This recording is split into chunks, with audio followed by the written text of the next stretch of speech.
Hello दोस्तों, विशिष्ट short hand channel पर आप सभी का बहुत बहुत स्वागत है। प्लीज़ चैनल को लाइक, सब्सक्राइब और शेयर करें ताकि नई नई डिक्टेशन आप सभी तक जल्दी जल्दी पहुंच सकें और जल्दी से जल्दी आप सिलेक्शन पा सकें। स्टार श्रीमन मुझे आश्चर्य होता है, सरकारी पार्टी उसका श्रेय लेना चाहे तो ले, विरोधी पार्टी के लोग भी इसमें जिस होड़ में लगे हुए हैं, यह एक खतरनाक खेल है और इस खतरनाक खेल में हम सारे देश को झोंकते जा रहे हैं। इसमें हमें लगता है कि हमारा भविष्य एक भयावह संकट की ओर चला जा रहा है। सभापति जी, मैं आपसे एक बात और कहना चाहूँगा। इस उपमहाद्वीप में हम क्या चाहते हैं? क्या हम एक दूसरे पर बम चलाकर अपने को विजयी घोषित कर सकेंगे? लाहौर पर जो बम गिरेगा तो अमृतसर का क्या होगा? हम कहते हैं, हमारे मित्र और हम लोग पुराने समाजवादी हैं। हम बोलने में बड़ा विश्वास रखते हैं और वाणी की स्वतंत्रता हम लोगों का जन्मसिद्ध अधिकार है। लेकिन हम लोग यह भूल जाते हैं, कभी कभी कर्तव्य के लिए वाणी को विश्राम भी देना चाहिए। इसलिए मुझे उनसे कोई शिकायत नहीं है, क्योंकि हम लोग उस परंपरा को भूल ही नहीं पाते हैं। वाणी खुली हुई हो, चाहे मौके बेमौके जो बोलना हो बोल दें, चाहे उसका परिणाम जो भी हो। अटल जी एक बार बड़ा बम बनाकर उसके बाद संतुलित हो गए। मुझे प्रसन्नता हुई संतुलित भाषा में जब वह बोले, लेकिन आडवाणी जी को क्या हो गया?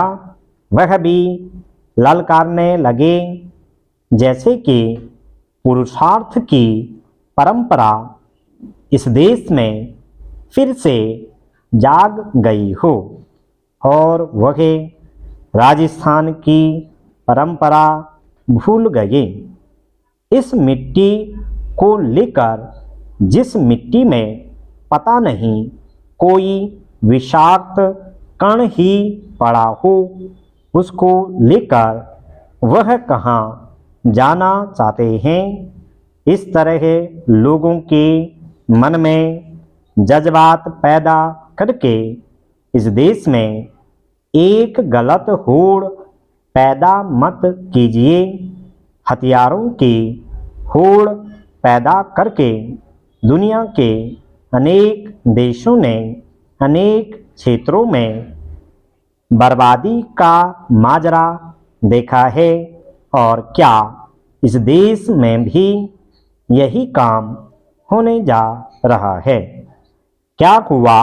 दुनिया के दूसरी गरीब देशों में इसी प्रकार बड़े लोगों ने इस प्रकार के उत्साह उन लोगों के मन में जगाए और जगाकर एक दूसरे को लड़ाकर अपने हथियार बेचे। मैं नहीं जानता, कहीं किसी कोने से कहीं कोई हमको भी न उकसा रहा हो।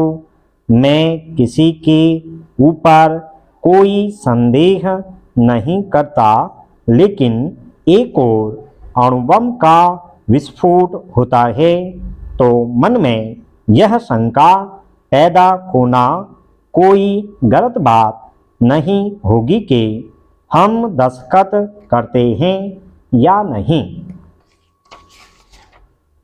श्रीमान, मैं आपसे कहना चाहती हूँ कि यह कार्य कठिन लगता है मगर असंभव नहीं है।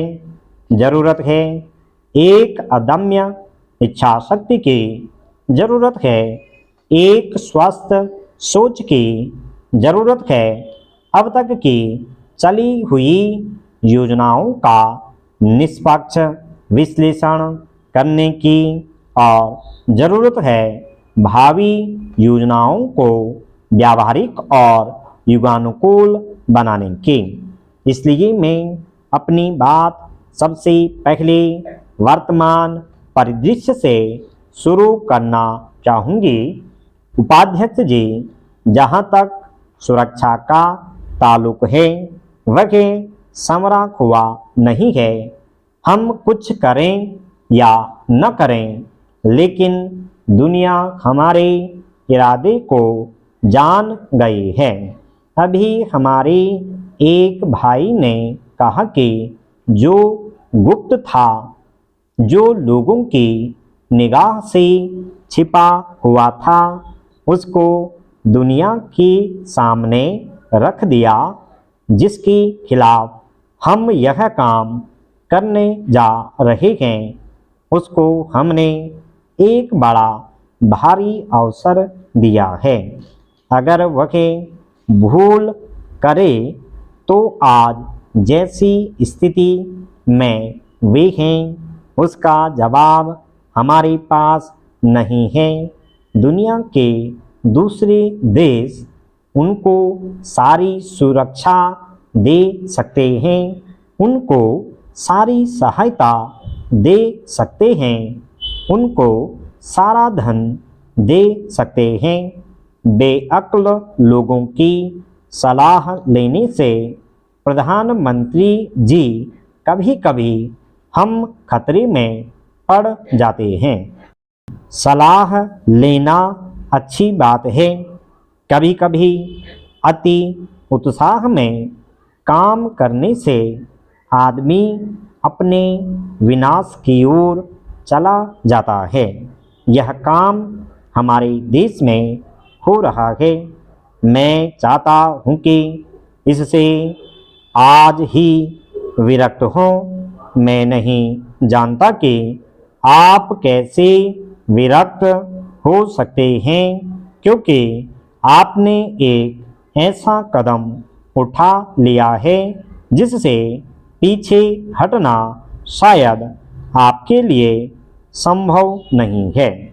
मैं जानता हूँ कि ये कदम पुरुषार्थ के बल पर नहीं उठाए गए, बल्कि अंदर से कांपता हुआ दिल और ऊंचे स्वरों में कुछ कहकर दुनिया को लुभाना चाहते हैं। दुनिया को यह दिखाना चाहते हैं कि हम असमर्थ नहीं हैं, हम अपंग नहीं हैं। हमारे अंदर शक्ति है, हमारे अंदर ताकत है, हमारे अंदर क्षमता है। यह प्रलाप सामर्थ्य का द्योतक नहीं है, यह प्रलाप कमजोरी है, यह मन का डर है। इस मन के डर को अपने मन से निकालिए। हमारे जैसे बड़े देश की सुरक्षा के लिए अगर खतरा है तो वह खतरा परमाणु बम से दूर होने वाला नहीं है। उस खतरे को दूर करने के लिए देश के एक एक व्यक्ति को जगाना होगा। देश के लोगों में एक नया आत्मविश्वास पैदा करना होगा। मैंने अभी एक नेता का भाषण पढ़ा। स्टॉप।